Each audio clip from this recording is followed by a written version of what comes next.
মৃত্যু প্রতিটি মানুষের কাছে অনিবার্য। আমরা জন্মাই, বড় হই, জীবনের নানা মুহূর্ত পার করি। কিন্তু একদিন আমাদের এই দুনিয়ার যাত্রা শেষ হবে। মৃত্যু আসে হঠাৎ, কখনো ভাবি না কখন। এই মৃত্যুর পর শুরু হয় সেই যাত্রা, যা আমরা জানি না, কবরের প্রথম রাত। যখন মানুষ মৃত্যুবরণ করে, তখন দুনিয়ার সব সম্পর্ক ছিন্ন হয়ে যায়। পরিবার তাকে কবরস্থানে নিয়ে যায়, মাটির বুকে শুইয়ে দেওয়া হয়। এই সময় পৃথিবীর সব শব্দ যেন থমকে যায়, বাতাস ধীরে বইতে থাকে, চারপাশের পরিবেশ অদ্ভুতভাবে নিঃশব্দ। কবরের প্রথম রাত শুরু হয়। এই রাতেই কবরের প্রহরীরা আসে এবং প্রশ্ন করে, কে তোমার রব? তোমার দিন কি? আর তোমার নাবী কে? এই প্রশ্নের উত্তরের উপর নির্ভর করে কবরের রাতের আরাম বা কষ্ট। যদি তুমি সঠিক উত্তর দাও, কবর প্রসারিত হয়, আলো দিয়ে ভরে যায়, শান্তি অনুভূত হয়। তুমি একাকী হলেও মানসিক শান্তি পাই।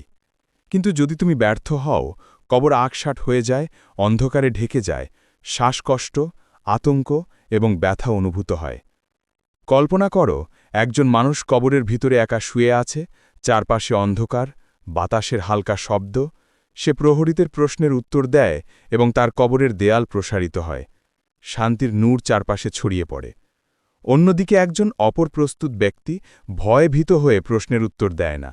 কবরের দেয়াল আটসাট হয়ে যায়, চাপ অনুভূত হয়, আর আতঙ্ক তার মনকে দমিয়ে রাখে।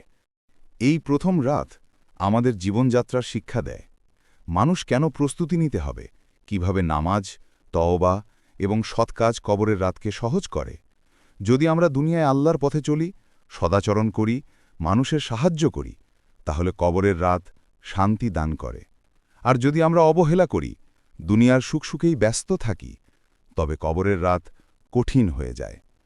আজ আমরা এখানে আছি, দুনিয়ার জীবন নিয়ে ব্যস্ত, কিন্তু একদিন আমরা সবাই সেই কবরের প্রথম রাতের যাত্রী হব।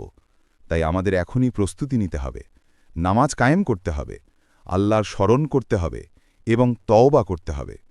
ভালো কাজের মাধ্যমে আমরা কবরের রাতকে সহজ করতে পারি। প্রতিটি পদক্ষেপ, প্রতিটি কাজ, প্রতিটি নেকি আমাদের কবরের রাতকে প্রভাবিত করে।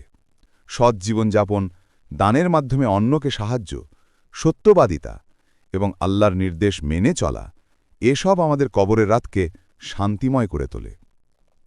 মৃত্যু অবধারিত, কবরের প্রথম রাত আসে সকলের জন্য। প্রস্তুতি নাও, নিজের জীবনকে অর্থপূর্ণ করো। নামাজ, তওবা এবং আল্লাহর স্মরণই আমাদের পথ। এই জীবন অল্প সময়ের, তাই এখনই ফিরে আসো, ভালো কাজ করো, আল্লাহর দিকে ফিরে যাও।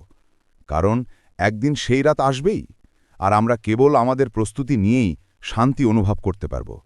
আজই সেই সময়, আজই সেই প্রস্তুতি নাও। মৃত্যুর পরের এই প্রথম রাতকে সহজ করতে নিজের জীবনকে আলোকিত করো।